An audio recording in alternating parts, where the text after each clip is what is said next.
Hey, and welcome to another episode of the Who Dat Jedi podcast. This is episode 169 for your record books. I'm Aaron. With me, as always, Dave and Fredo. How we doing, guys?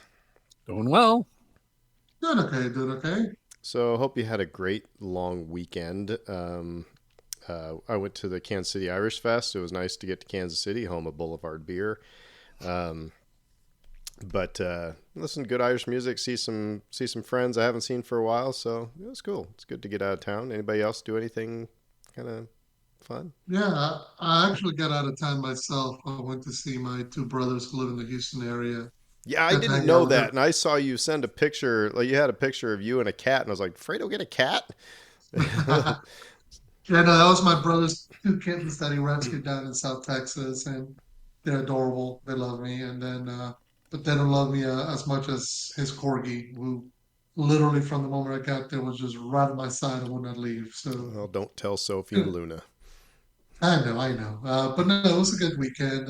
I took them all out to see where the Houston Gooners meet, and we got to enjoy. I got them tacos and got to see me lose my mind when Arsenal won against Manchester United. So, yay. Dave, you guys do anything fun?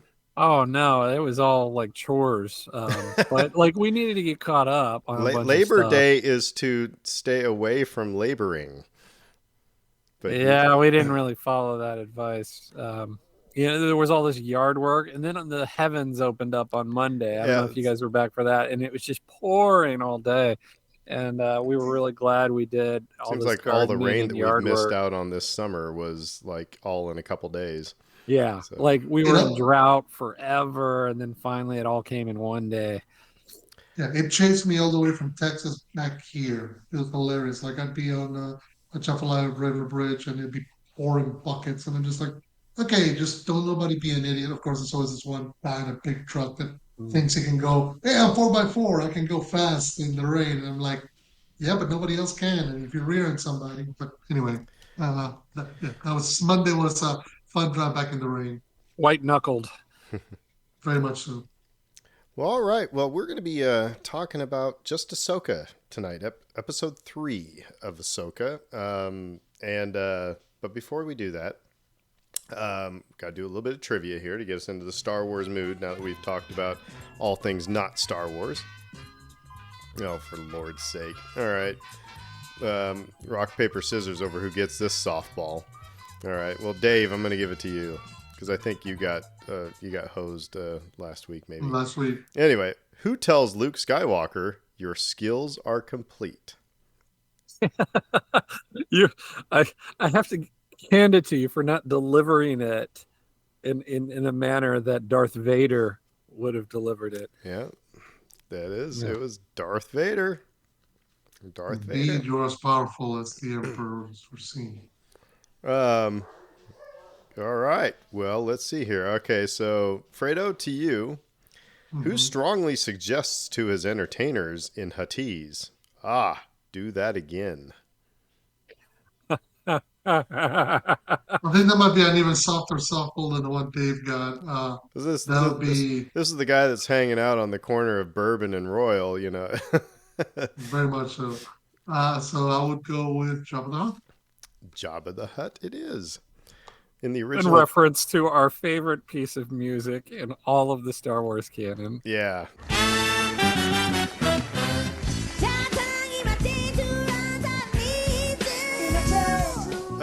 By the way, so all right, here's a little side question. So in the original trilogy, who are all the characters that spoke Huttese? See, Jabba, Preview, and Big Fortuna. Or what is it? Greedo, Greedo. spoke. Yeah. Greedo, that's right. Greedo.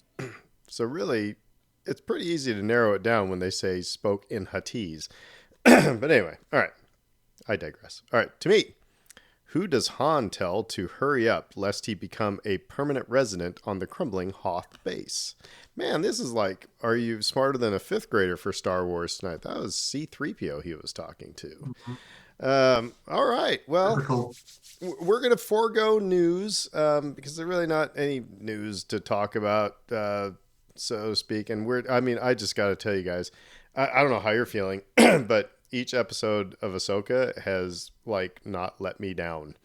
Um, it has just been, it's been good. There's been a lot of stuff. However, episode 3 had some stuff that, it was like, oh, that's neat, but I wonder how neat that is. Or, for example, let's just start off real quick before we get into all these things. It kind of happens at the beginning of this episode, and remind me what the name of the episode was. Time to Fly, right? Time to Fly. Mm-hmm. Time to Mhm. Fly. And it opens up with Sabine training once again, and she's training with Hu Yang, the droid, the Jedi droid, lightsaber smith, Ahsoka's friend. And so during that training, I just want to hit on this real quick. It was not even a callback, but a direct lift of the, I can't see, how am I supposed to fight? So, whereas in The Mandalorian we had Easter eggs, now it seems like they're not even trying to be coy at all. It's just, let's just throw it in. I mean, I was like, my first reaction, I think you should go with your first reaction. My first reaction was, that's cool. But I mean, after simmering for a few days, I'm like, well, I can see how people would be like, come on.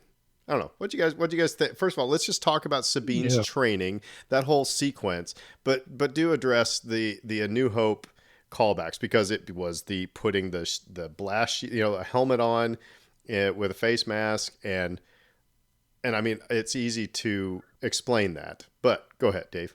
The firefight immediately after this. I mean, not right after this, but several minutes later. Yeah, and we'll get to Same the deal. dogfight. Yeah, I mean, yeah. same deal. Yep. New Hope Mm-hmm. all the way.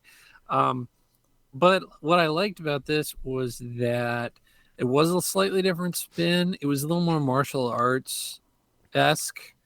I got vibes of kind of the Matrix in a way, where it's just like a bit of a cat and mouse kind of a thing, where Also, where Ahsoka is toying with her with also Batman Begins. Right. Yeah. But they've got their samurai sticks, and so there's a moment where Sabine senses her correctly. Mm-hmm. She's there, but then she still gets undone and properly chastised for not being in control in that moment. So I liked it, and it was an obvious callback, but I like that. We have the whole rhyming in Star Wars, which is cool. Well, I mean, there's rhyming, and there's, again, just using the same lyric, which they did with that whole blast shield thing. I can't see, how am I supposed to fight? Like I said, I think it was good, and it's easy to kind of explain away. It's like, okay, we're kind of retconning that this is a Jedi training technique, that Obi-Wan just happened to have a helmet with a blast shield, so he could do because Ahsoka had this old looking beat up, like, training helmet. So she had all the training supplies in her ship. But I don't know, Fredo, what'd you think about just the direct, reuse of the line? Like I said, not even really a paraphrase. I think you almost kind of have to do it just because otherwise it would have been in everybody's mind, like in the back of everybody's head, like, oh, she's got to say it, particularly once she pulls out the helmet with the shield down that prevents her from seeing things. So I liked it. I just liked I thought it makes sense. She ended episode 2 calling Sabine her Padawan. This is step 1 in that journey. It's okay. How much have you actually retained from your years of actually going with Ahsoka, of learning? And so I appreciated the fact that, you know, they're trying to juxtapose her, who is someone who's had training but seems to have a very limited connection to the Force, with Luke, who had no training when Obi-Wan did that for him in the Millennium Yep. Falcon, but had endless connections to the Force. So it's a good juxtaposition of two, kind of like they said, it rhymes. I thought it was a good scene. I think it's necessary. We have spent the first 2 episodes kind of in an antagonistic relationship between Ahsoka and Sabine. So you needed this. You needed to see the both of them working towards the same goal to let us down the line later on. You know what I dug about this is I from being a, I mean, former classroom teacher. I still am, still a teacher. Um, I like how Hu Yang, that there's no BS with him. It's like, Yeah. and I mean, I mean, do that with my students where just say, well, that sucked. Now let's make it better, and Hu Yang is kind of that way. It's like, yeah, that wasn't good, but it could have been worse. He gives that honesty that I think, and Ahsoka seems like it'd be a little bit more on that, trying to be more on that nurturing side, where well, that sucked, but that's okay, and we'll get there, and you just need to, you need to work harder and stuff like that. Whereas Hu Yang's just like, I appreciate, and we're going to get to that when we get to the dogfight, that there was a lot of teacher learner interactions that we don't really get in Star Wars. We're actually seeing somebody who doesn't know how to use the Force, trying to learn how to use the Force. And I think that is very interesting. But like I said, I also, got some Batman Begin vibes watching that. It's like, yeah. I thought it was cool. The So we cut to then Hera on what is on Home One, right? Admiral Akbar's ship or whatever, and she ends up having a conversation with Mon Mothma and a bunch of senators. One senator being Senator Ziono. And what is the connection there? Kaz's dad. And who is Kaz? Where's that from? Because he's our main character in Resistance. Yeah, I mean, we that's the talk about the. It's almost like Dave Filoni's like going, hey, remember this other show that I made? You guys should pay attention to that one. But anyway, but it was really interesting. They're doing such a good job at showing in Mandalorian and Ahsoka how the New Republic fails. Mm-hmm. Yeah, and you could argue that he needed to do this, because like you turn up in episode 7 and you're like, what is this fracture point? How does this army spring up out of nowhere? Why are they not prepared for that? Why do people seem to be twiddling their thumbs? And then by the time episode 8 rolls around, they're down to like 50 people, people that could fit inside the Millennium Falcon. So it's like, how do you get from we won at the end of Return of the Jedi to that? We still haven't really seen that. And so like, this is an opportunity to explain that and make it plausible, because within just the structure of those movies, I think it stretches credibility a little bit. Well, let's remember, the line, how does the Emperor maintain control without the bureaucracy? I mean, so for a long time, it was, the Emperor used the bureaucracy to his advantage, keep them squabbling, keep things kind of, murky, so he can just do whatever he wants. And Mon Mothma is the exact opposite. She wants to be the opposite of Palpatine, and with the same bureaucracy. And so it's like when you have, I mean, in a classroom, you can't have the teacher and the students at the exact same level. Somebody's got to be the one who, calls the final shot. If it's the Arthurian, round table, everybody's of equal. It's like, yeah, okay, yes, that's great to shoot for, but at the end of the day, there's got to be, it could cause problems. I don't know, Fredo, what do you think Right. about the New Republic politics at play here? Because they shoot down Hera, what she wants to do, because they say that she's kind of blowing some smoke. Yeah, and it's not surprising. I mean, we've kind of said in previous episodes that one element that's running through the uh, entirety of the Disney Plus shows is showing us just how much the New Republic fails at building a cohesive government that can take care of people, and which is what leads the First Order to rise up and be able to do what it does. In this essence, I mean, the little thing is, it's not like uh, the senator is calling Hera out for being wrong because he's trying to block her. In some instances, the hardest aspect for revolutionaries is to learn how to govern, learn how to control their impulses. We're very much a government of laws, and the senator tells the general, "No, we're not doing that, and that's just the way it is." And he's not coming across from it like, "Oh, you're coming at us with a threat." Is you're coming at us with a chance for you to find your buddy. So how much of our resources do I allow you to go Well, use up in this mission? and It's always a balance, and I think that's the difficulty is that when there were the rebels, Hera could just get on the ghost and go. Nobody was telling her nothing. Now she has to pay attention. well, as and after coming out of decades of a dictatorship, you know, um, I'm sure that there's a fear of becoming a dictatorship again. So it's like, Mhm.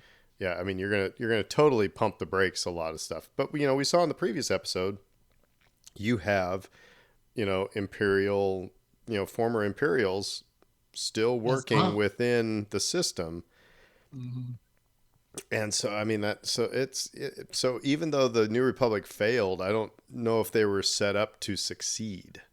And maybe that would be an interesting, that would actually be an interesting government class, like an elective in college sometime, of what should the New Republic have done? You know, Yeah, what should they have done differently? coming off of the Empire, what should they have done? So if right. anybody wants to teach that class, there we go. One other aspect that I really appreciated is just Genevieve O'Reilly as my Mothman because she's not playing the same character in two different shows in two different points in her life.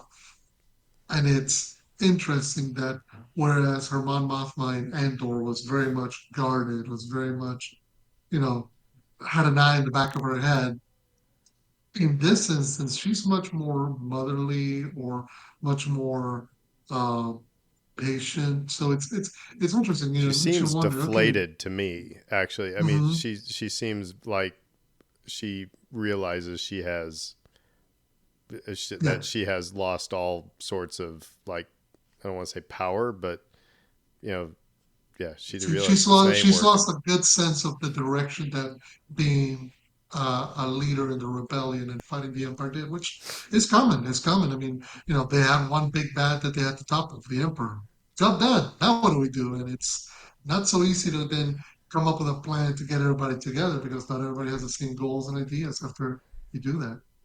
I think we can debate the merits of this particular sort of storytelling, but I want to say that I find it consistent across all the different shows that we're getting right now. You can see it Yes. clearly, and it follows logically the way that it should.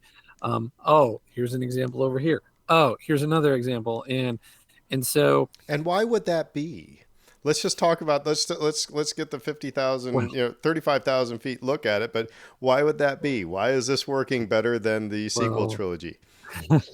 there's one chef in the kitchen. Right. Um, but it's what I did want to say too is that this, to me, for me personally, it's very resonant because politically we're dealing with fascism in the world Hmm. right now, and the idea that And gaslighting.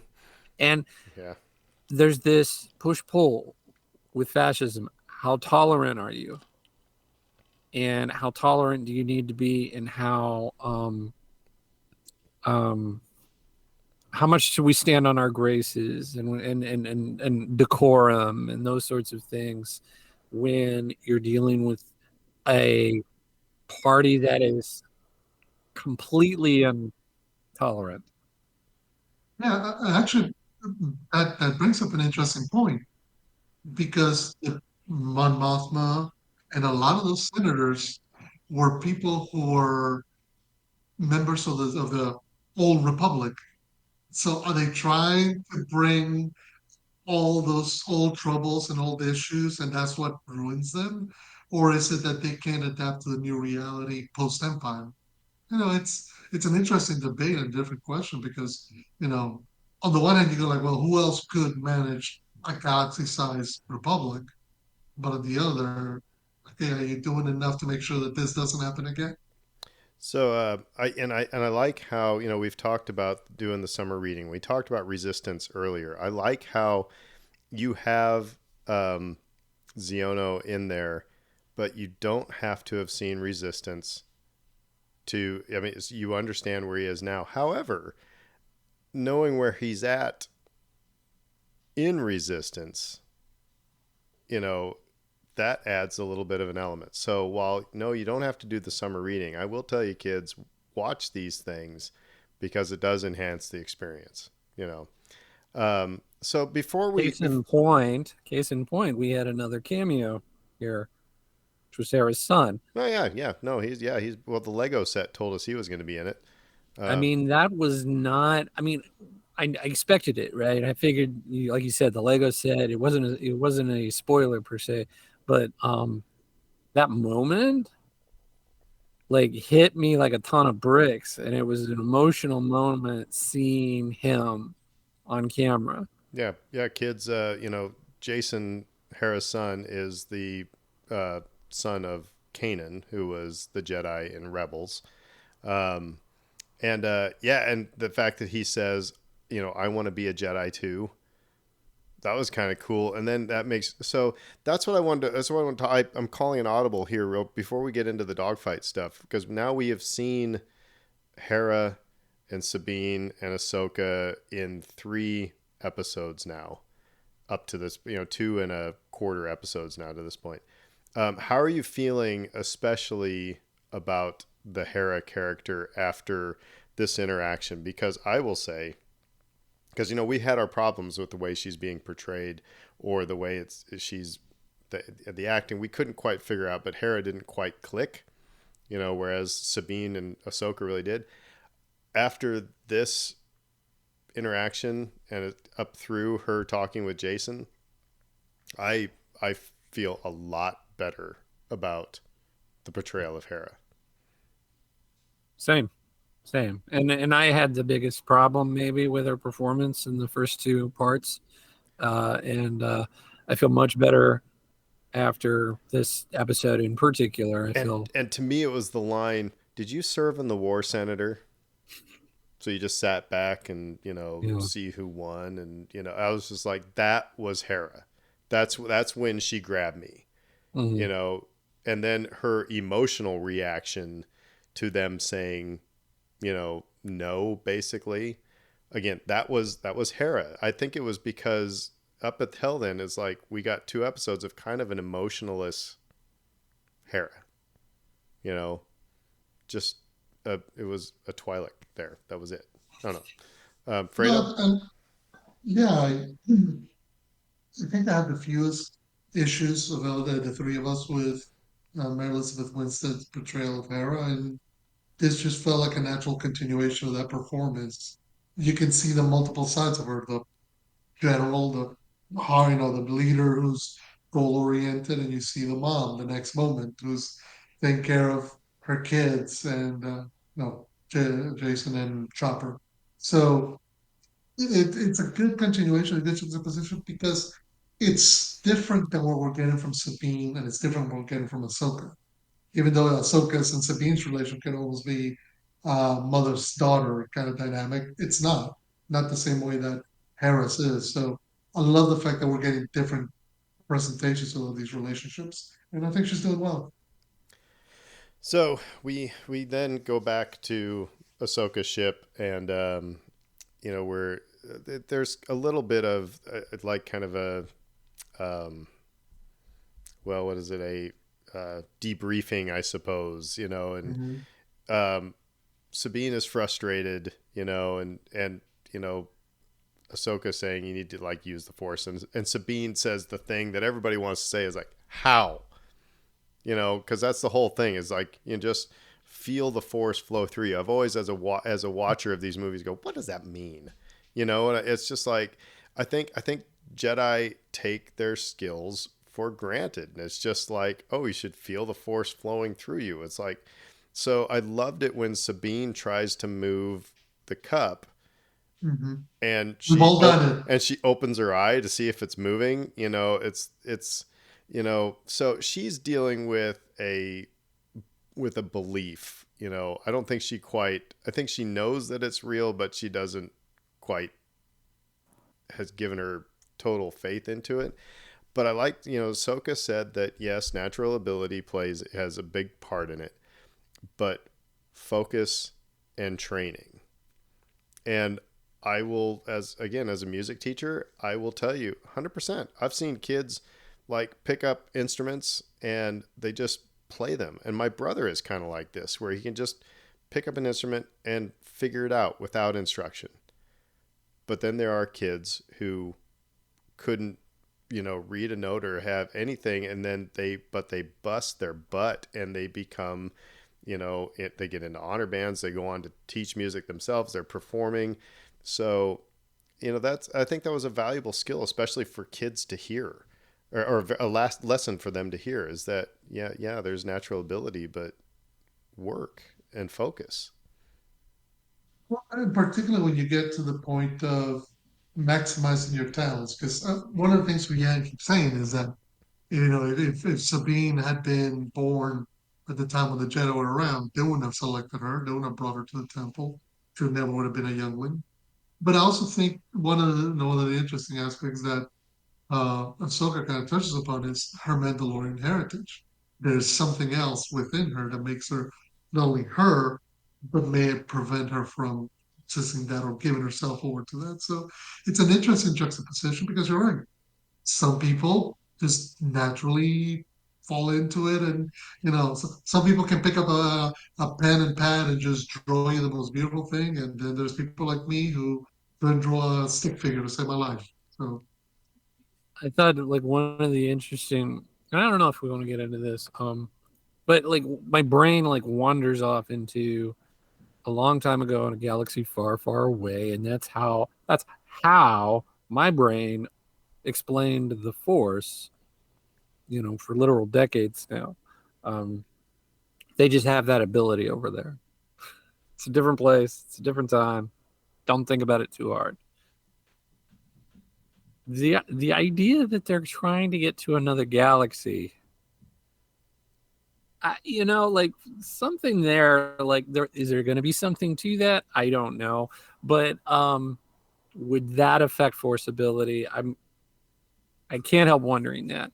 Um, the other thing too is I really wanted to touch on Huyang's line to Ahsoka that she herself came from a long line of non-traditional Jedi. Yeah. And if you think about the lineage, not of her family lineage, but of Master Padawan lineage, um, she was trained by Anakin, who was trained by Obi-Wan, who was trained by Qui-Gon, who was trained by Dooku, who was trained by Yoda. I mean, that's the unorthodox, Mm-hmm. right? Like those are all very special individuals who all went about doing things in vastly different ways. And I thought And like that was a really, really two, cool nod for me. and I think the fact that two of them fell to the dark side Mm-hmm. or gave themselves to the dark side, I think that comes into play. We will definitely talk about that. Um, so they get a message from Hera as they're in hyperspace that the Senate committee says no, we can't send any resources to help you as you go find this Eye of Sion thing. And so they come out of hyperspace, and then, just long story short, a dogfight ensues. And This is what the TIE fighter fight after they left the Death Star was supposed to look like. That was the thing that was always frustrating, is that the TIE fighters kind of move slow. I mean, but it was 1977. I get it. They kind of move slow. It's like he's listing lazily to the left, that type of thing. Um, but this was fast. I love the sounds of the ships that Shin and Marok and the others were flying. They sounded like pod racers. So all the things, it all sounds Star Warsy. But the interesting thing that happened here was was the shift in Ahsoka. Because all the while, she has been trying to tell Sabine how to do things. I know what it takes to do all these things and to be a Jedi. You just need to do A, B, C, and D, and that will work. And again, as a teacher, I will tell you that what Ahsoka did was one of the best things you can do. Is that she just stopped because Sabine was getting frustrated. She was like, now's not a time for a lesson. And Ahsoka says, Sabine, tell me what you need. And everything changes. I thought that was a powerful moment. So it's the moment where she starts to trust her as her apprentice, which is important. I mean, everybody focuses on the student part of the master-student relationship, but there comes a point where you, as the teacher, have to trust that what your student is asking for is what they need. And so at that moment, almost like giving up, it's weird. In that moment, Ahsoka gave herself over to the Force and said, "What does what does Sabine need? She needs me to do this. I will do this, whatever in order to make it work for her." And it works, which is a good sign.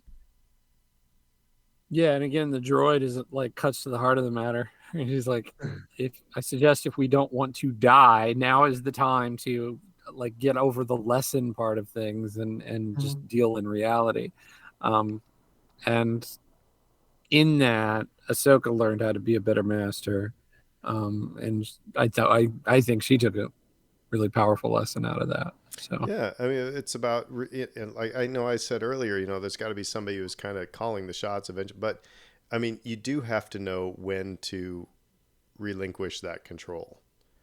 And it's like sometimes it's like, listen, if you why do I have to do it the way you're saying that I should do it if I can do it this way? It's the old math, new math type of argument, right? yeah, right. It's like I understand that I understand that there's reasons why we have the new way of doing math, but at the end of the day, if the kid can get to the right answer, you know what I mean? But like I said, so I thought that was a very valuable bit that happened here. Um, and And it's go ahead, Fredo. and it's no, I was gonna say, and it's almost an embracing of what Hu Yang told her. She was an unorthodox student of an unorthodox teacher. The lesson in the book is that didn't work for her. We know that, we've seen it. So her trying to teach Sabine using the textbook is not going to work either. So stop using the textbook and figure out what it is that your student needs in order to learn. And this is the moment where Soka goes, "Yeah, I better do that." Well, and remember when I said that it seemed like Rosario Dawson was kind of playing Ahsoka kind of pissy. It's like Mm-hmm. in this moment you saw her. She actually started to smile. There was there was a relaxation in Ahsoka. So and she started to seem a lot like Ahsoka again. Mm-hmm. You almost wonder if and like you could argue, is it the actress, is it the character? But I think if you're on the side of it's part of her portrayal of the character, that you could argue that the character is a little uneasy about taking on the responsibility of another life. Mm-hmm. And that would be a hard thing for anybody to take on, and especially someone like Ahsoka, who has seen a lot of death and has actively tried to avoid relationships with people. Well, she's carrying a lot of guilt, and we'll talk Mm-hmm. about that in a future episode. She's carrying a lot of guilt. But however, things don't go well for them. Their ship is like kind of dead in space, and so they need to Hu Yang and Sabine are well. Hu Yang is actually kind of out of commission as well. So Sabine's got to fix the ship, and Ahsoka goes out on the hull of the ship in a spacesuit and starts deflecting laser blasts and stuff like this. And again, this was one of those things where I was conflicted because my initial reaction was, "Are you kidding me?" And then, however, a split second after that, I was like, "Well, this is very Clone Wars ish." And I was like, "Yeah, all right, it makes sense. You know, this is very we would have seen this in Clone Wars. You know, or we saw it in Rebels. So why can't we see it in live action?" So I got off that this is weird moment very quickly. I don't know. How'd you feel about Ahsoka in the spacesuit, a womping and a whooping? I enjoyed it, especially the little comic relief moment where you see her. She voices over the intercom, "Can you get the ship fixed, please?" Yeah. And you see her just like in mid space, Like just the like cows from floating. Twister. Yeah. Yeah, um, that was so amusing. I we're here to be entertained, aren't we? And it was entertaining. Yeah, I mean, I'm with you. Like with the, are the are the blaster bolts from a space vessel too powerful to be deflected in such a manner? And then afterwards, when they finally get the ship ready to go, well, those ships were flying at them. Shouldn't they have caught up by the time they got up to maximum velocity? Like these sorts of dork store questions passing through your mind. But ultimately, it's like, is it an entertaining sequence? Yes, it's fun. But again, I come back to because this is an extension of the Clone Wars and Rebels, and because we've seen it in those, it was like, okay, cool. If we had never seen it before then, kind of like Princess Leia flying through space, in The Last Jedi, that was still to this day, it seems like the dumbest thing ever. But if we would have seen, if that groundwork had been, laid down prior, maybe I wouldn't have reacted so harshly to that. So then they get the ship working, and they end up getting away by hiding amongst kind of like Smokey and the Bandit, getting the Firebird in the midst of a convoy of Purgle. Yeah, that's right. Holy cow, did these things look good. And you know what I like the most about them? I'm going to cut you off. No, go. They look massive. Yeah. They look like, imagine if you were trying to run through an elephant herd, like how small you would feel against, or if you're trying to swim or canoe, and all of a sudden a pot of whales appeared out of nowhere. Like all of a sudden you get this sense of you're not the biggest thing around, and you better be careful because they're not looking out for you. And I love that. So my wife brought up a good point. Um, why did this, and this is a criticism of the dialogue. Why do they have to say space whales called Purgle? Because they never said in Rebels, they never said space whales. It was just Purgle. And there's these things, they look like whales. Cool. So that did bother me that they said that Hu Yang, when he was talking about it, it's like space whales called Purgle. That bothered me. I don't know. That didn't bother me at all. But like I like the logic at play here. Again, like you don't understand the intricacies of why or how things work exactly in Star Wars, but you see sort of a vague outline of something that makes logical sense to you as a viewer, even though you don't know the particulars. And the Purgle are a good example of this here because we know that Morgan is trying to develop this warp core. And we're learning this in real time over the course of these scenes. She's trying to build this warp machine that can fly across the galaxy, potentially to another galaxy. And what do we as viewers know about the Purgle? It's that they're capable of having done that. We've seen this happen, and they explain it here in the dialogue for people who haven't been along for the ride with Rebels.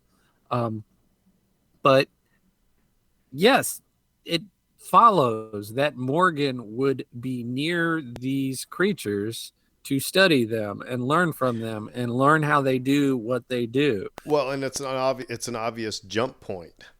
Mm-hmm. That If too. find Yeah. find where the Purgle are, and you'll figure out because they're going to bounce, this way or that way. And because and kids, let's bring you up to speed here. Purgle, that's how everybody got the idea of hyperspace, is because the Purgle can travel through hyperspace. So they figured out, okay, we can follow their migration paths.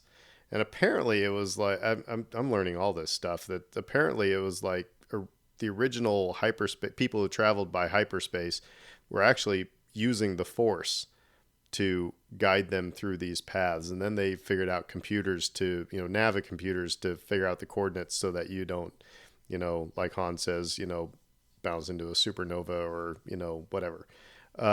So it is really interesting. Yeah, you find the place where the Purgle are, and you'll figure out, that's probably a good jump point. Well, and it seems like there's more than one reason, as we'll find out in the next episode when we get to the map that Ahsoka found. But it's clear that the Purgle are at the core of everything. Because let's face it, they're the ones who took away Thrawn and Ezra. They're the ones who have been established to be kind of like the idea of hyperspace. So it makes sense that they would be there, but it also makes sense that they would have studied them, and that if there was a place they were going to map out Purgle migration routes, put it that way, that's where they would be studying all that and writing it all down, which is where the bad guys are at the end of this episode. So speaking of the end of the episode, we're basically there because then they get away from the bad guys by hiding in the Purgle, and then they go down to the surface and hide in the trees, and they've got to fix their ship. And Balin says they must be hiding in the forest. Go hunt them down. Credits. So, anything we missed in this episode we want to talk about? It was one of those, again. It was pretty much all. I mean, even though the beginning of it was kind of a slow training session, the rest of it was pretty high action. Oh yeah. And Well, once they drop out of hyperspace and the squadrons of fighters come at them, it's on till the end, yep, which I love. It's completely, it struck me like the old school Star Wars things. It's very much like a serial. It's like Flash Gordon or Buck Rogers. It's the okay, kids, we gave you your veggies at the start. Now here comes all the candy, and is it? you got shootings and dogfighting and space whales and trying to maneuver through them. So Do you think they're figuring out how to use the volume better? I don't know how much of that they're using for this. I can't tell. So that either means that, yeah, they're using it better, or B, they're not using it as much. Um, I don't know. But like, regardless, it looks freaking fabulous. It does. And this is like the one point that I kind of wanted to make, and I wasn't sure if I wanted to make it for this episode or our next episode, but I figured let's just go ahead. I am way more okay with the idea of this Filoni crossover movie, having watched the first few episodes of this series. Like like Filoni with a budget Hmm. is fabulous. Filoni without a budget is still quite good, and we're fanboys of that.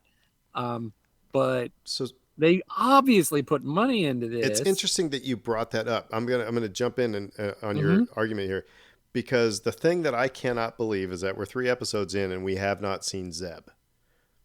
And because Right. we saw him in The Mandalorian, it was like incredible. And I wonder if when they put Zeb in The Mandalorian, they realized how much it cost to generate that character at that level.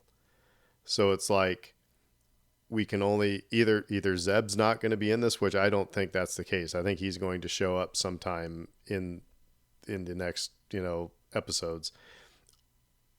And if he does, it's going to be not all that often, because again, it's like you spend all your allowance on Zeb, and then the ship's everything. Then you notice the volume. Then you notice, it's the things that you just talked about. But we're not getting that now. Right now, we're getting. It looks incredible. It looks and it sounds incredible. The sound design's amazing. The music is wonderful. I mean, the set design, the character design. I mean, on and on and on and on. I do not see them scrimping anywhere in this, and I'm really enjoying it. And my mind sort of drifted at one point, like, I wonder, would Mando fit in this scene, right? And my mind goes to yes, very much so. And I would be excited to see him. Some of these crossover cameos that we've had in some of the other shows, I feel a little, a little forced. I mean, Ahsoka and Mandalorian, I felt like it was okay. But here, this universe is so well built and so well established that this is the template. This is what they need to have happen. This, when the Filoni movie comes to pass, this is the look, this is the style, this is the feel. Go and fold all your other characters into this. I'm in. I'm 100% on board with this. Anybody that wants to critique this thing, go for it. I'm not going to listen to you.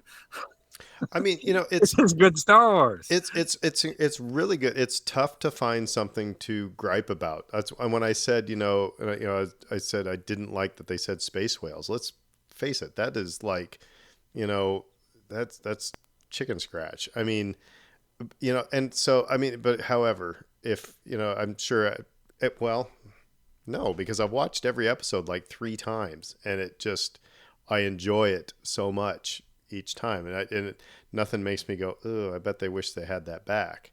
Oh no, Fredo, how are you feeling about this? I'm enjoying it. I'm enjoying it tremendously. And to your point, Aaron, and to Dave's point, I think maybe they're finally cracking the mystery of how to properly time these episodes. Because every one of these episodes so far have been the perfect amount of time. There's nothing that's been fit that you could say, oh, you gotta take that out, that's filler, or gee, we lingered on this so long, or I was getting bored here. No, they're doing just a good enough job of recognizing, okay, this is a story I want to tell. It's very action propelled. There's a lot of stuff happening, but at the same time, it doesn't feel like they're rushing, which is always kind of a concern with this Disney Plus shows, or that they're lingering about trying to figure out how to fill time. It's like they're giving you exactly what the story needs to be. I appreciate that, because then when you go back and watch it all at once, it's just going to flow. Yeah. Well, I mean, there's not much more for us to say. I mean, can you believe? Like I said, it's the I don't know if I want. Maybe I will say it. I think it's the most enjoyable Star Wars that I've had for a while. I mean, I enjoyed Andor, but sometimes it got kind of slow. I've enjoyed everything, but there's always been a but. And this one is just like, I cannot wait until the next week. So, but you guys aren't going to have to wait for us to talk about the next one, because we're going to, after you get done listening to this episode, go listen to our next episode, where we're going to talk about episode 4, which is basically a continuation of episode 3. But until then, we will say who dat? Who dat? And everybody have a good little break, and then get on your podcast app and open up the next episode. McConkey.